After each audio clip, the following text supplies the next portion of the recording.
Итак, хочу сразу сказать спасибо каналу Лесные Тропы и Вадиму за то, что он подготовил аналогичный видеоматериал по монтажу дымоходу, который, в принципе, и помог в монтаже именно этого данного дымохода. Вот, подписываемся на его канал тоже.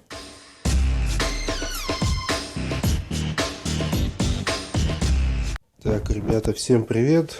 Итак, в свете последних событий, а именно установки электросчетчиков в нашем садовом товариществе, обогреваться электроприборами, всевозможными электрообогревателями стало совсем невыгодно. Вот. Соответственно, было принято решение установить печь-камин в комнате 17 квадратных метров. Печь-камин выбрана Мета Narva 6. Соответственно, и устанавливаться она будет самостоятельно. Сама печь и дымоход в данной комнате. Итак, для основания было решено выбрать довольно-таки, не совсем толстое такое основание, не какую-то площадку бетонировать вместе с укладкой кирпичом. Было принято решение положить просто лист минерита на ламинат и сверху приклеить керамогранитную плитку. В принципе, по характеристикам, как нам заявили в магазине производителя, этого должно вполне хватить. Потому что температура внизу печки не превышает, там, не знаю, где-то 60-70 градусов она держится внизу. Поэтому этого вполне хватит. И лист минерита уложен прямо на ламинатный пол. Вот. Здесь уже смонтирована часть плитки. Далее у нас идет тут вентиляция из подвала. Сейчас будем ее обходить как-то плиткой. Вот. Ну и будем устанавливать уже оставшиеся плиточки и саму печку. И помощник. Так. Итак, сделан постамент, так можно сказать, для нашей печки-камина. Лист минерита, керамогранитная плитка сверху. И печечка встала вот так вот замечательно.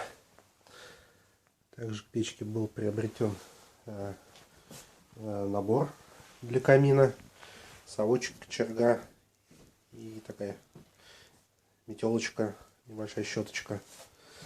Вот, ну а дальше что у нас получается? Высота от самой верхней точки камина до потолка 1,45 м. Соответственно, нам в это расстояние нужно уместить первая труба, которая идет от печки. Она должна идти прямо. Ну, это где-то желательно метр, но так как у меня расстояние небольшое, придется ограничиться 50 сантиметрами. Ну, плюс к этому еще там будет шиберная заслонка, но где-то всего 70 получится. Далее идет небольшой изгиб под 90 градусов. И выход трубы будет где-то вот в этой точке. Такая вот система. Будет проходить через второй этаж. Соответственно, будет дополнительное тепло на втором этаже. И далее выход в крышу. Вот. Так что сейчас поедем закупать первую часть труб. Чисто чтобы пройти потолок и выйти на второй этаж. Ну а дальше там будут дополнительные замеры. И вторая поездка в магазин. Для чего так делается? Ну, для того, чтобы не промахнуться с размерами, с длинными труб, потому что есть там по 50 сантиметров, есть по метру. Вот, поэтому я решил вот так делать, потому что магазин-то рядом. Лучше быстрее съездить, чем потом будут какие-то несостыковки. Так что едем в магазин за трубами. Монтаж печки по всем фронтам завершен. Что у нас получилось? В принципе, как и планировалось. Первая труба от печки пошла полметра, дальше шибер 20 сантиметров, потом два колена по 45 градусов. Почему 2 по 45, почему не 90 сразу? Как сказали в магазине, в принципе, по мнению в интернете, тяга в таком случае больше, так как угол становится, такой более плавный получается. Далее, по-быстрому, да, пробежимся. Далее идет тройник с заглушкой снизу, чтобы можно было снять, почистить. Вот, в принципе, печка уже несколько раз топилась. Видите, да, и труба поменяла свой цвет. То есть она стала такого оливково-золотистого цвета. Вот, и заглушку я тоже снимал. То есть сажи там, в принципе, было так нормально, потому что печь работала в режиме длительного горения, и сажи образуется очень много в таком режиме. Вот. Дальше идет переход, старт на сэндвич. Ну и дальше пошел сам сэндвич. Через потолок обязательно нужно проходить сэндвичем. То есть никаких одинарных труб. Было приобретено специальное устройство ППУ, так называемый потолочно-проходной узел. То есть в потолке вырезается дырка диаметром больше, чем эта сама труба. Ну, в принципе, в потолочном проходном узле эта труба большего диаметра, она как бы приварена к этой панели, к лицевой. Они бывают двух типов. Бывают круглые, бывают квадратные. Вот у меня круглого формата. Значит, дыра в потолке делалась обычным электролобзиком с пилкой по дереву. Также и в полу со второго этажа обычным электролобзиком. Там доска четверка половая.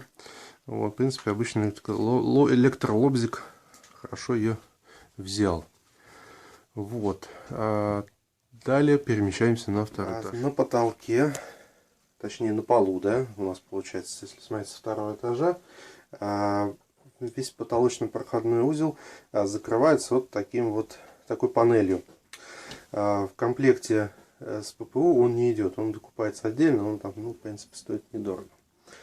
Вот, и то пространство между трубой сэндвичем и трубой самого ППУ закладывается все не горючей ватой, каменной ватой.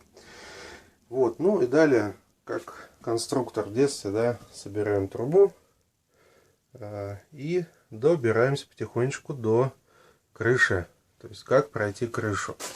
Потолочно-проходных узлов для крыши, сколько я спрашивал в магазине, я не встретил. То есть мне толком не смогли ответить, вообще есть ли они в природе.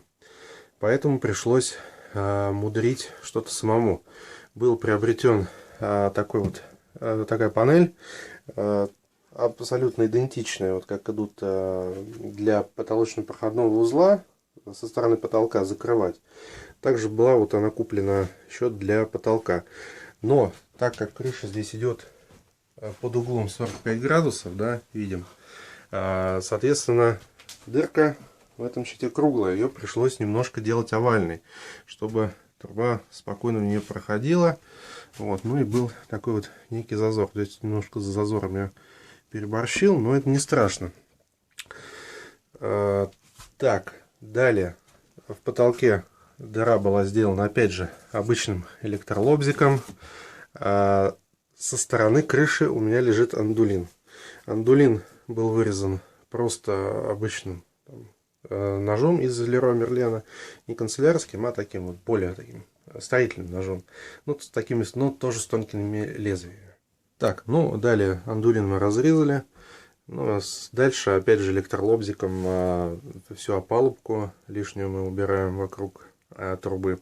Да, и чтобы труба проходила у нас четко ровно, мы, примерно берем 4 точки. Вверх, низ. Здесь вот право, лево. Берем дрель с длинным сверлом. И под углом, вертикально эти дырки делаем насквозь, чтобы они, как бы, сверло вышло из крыши. Чтобы нам уже на крыше было видно, где, что и сколько отрезать. Вот, потому что, по ошибке, по незнанию, можно поначалу сделать дырку, да, вот так вот, под прямым углом. Вот, ну и, соответственно, у нас дыра, отверстие в крыше получится смещенное. То есть не будет совпадать. Вот. Ну и на крыше у нас все это было дело заизолировано мастер-флешем. Вот. Единственный совет, если делаете монтаж трубы самостоятельно, вот, лучше все это делать, конечно, в теплое время года. Я делал уже на границе температур, поэтому у меня возникли проблемы с мастер-флешем именно с приклеиванием его к поверхности андулина. Вот, поэтому этот совет такой. В принципе, монтаж не такой уж сложный. Как говорится, глаза боятся, руки делают. Да, собирается все довольно-таки легко. У меня основные такие беспокойства вызывало именно проход потолка и больше даже проход крыши. Потому что для потолка пола есть потолочный проходной узел, а для крыши пришлось вот так вот мудрить самому все. Вот, все стыки здесь затягиваются, там где идет сэндвич, хомутами. Вот, ну и сейчас вернемся на первый этаж, когда расскажу немножко еще. Так, какие трудности возникли при монтаже дымохода? Первая трудность была, точнее, небольшая проблема в том, что вот эта труба 50-сантиметровая при контакте с печкой, она оказалась большего диаметра, чем выходное отверстие в самой печке, и она так немножко болталась. То есть было два варианта: сажать на герметик, либо использовать какой-то уплотнитель. На герметик сажать был не вариант, потому что, возможно, там в дальнейшем захочется печку как-то развернуть, повернуть или что-то еще с ней сделать. Поэтому посоветовали в интернете просто взять каменную вату и вот так скатать в жгутик, намочить, обмотать выходное отверстие у трубы и плотно насадить уже трубу дымохода. Потому что потом при топке этот жгутик, он влагой испаряется, и труба, получается, плотно сидит на этом отверстии. Далее стыки, где идет шибер, вот эти вот угловые элементы, тройник, они были все посажены на герметик, за исключением вот этой ревизионной крышки, так что мы иногда туда лазим. Что касается пожарной безопасности, у нас на стене за печкой вот прикреплены листы минерита вот таким вот образом. То есть под ними сделано направляющее, профиль для гипсокартона. Ну, в принципе, принцип тот же. Так же, как мы монтируем стенки гипсокартоновые, также мы здесь сделали и стенку из минерита. Вот. Далее, как говорится, полет фантазии. Можно эту стенку сделать каким-то декором, сделать плиточкой там всевозможно. Можно просто зашпаклевать все вот эти вот стыки и покрасить, например, в тон обоев, чтобы все это было, как говорится, не выбивалось из общего рисунка. Так, ну еще образовалась такая проблема на поверхности самой печки. То есть вот этот вот краска-лак, которым она покрашена, оказалась не очень устойчива к контакту с возможными деревянными такими вот изделиями, в простонародье дровами. То есть приносим дрова с улицы, я их кладу вокруг здесь трубы, выставляю, чтобы они немножко подсохли. Ну и, соответственно, лак не выдерживает, он как-то облупливается. Вот. Ну, такой вот неприятный момент. Но в магазине есть краска в баллончиках черная. Я думаю, что просто в следующем году все это будет немножко подчищено, и обычно из баллончика все это будет закрашено.